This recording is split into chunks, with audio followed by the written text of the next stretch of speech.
こんにちは Dear Flower Lovers、 お元気ですか？今日はクールフォレストのアレンジ作ります。それで今すごい暑いだからグラスベースとかこのアジサイ、ヘイドランギアとかこのアレンジは作りたいです。ドリンフラワーデザインのドリンローリンです。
クールフォレストのこのデザインは楽しかったですか？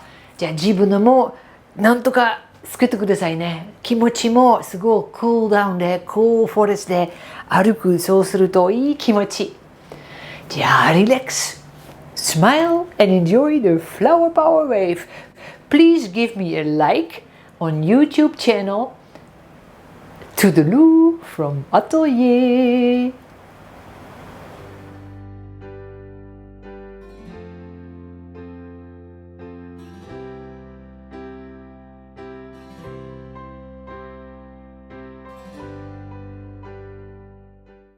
ショルダーコシャージの作りたいだったらフリービデオの見てください。ドリーンフラワーデザインのホームページで見られます。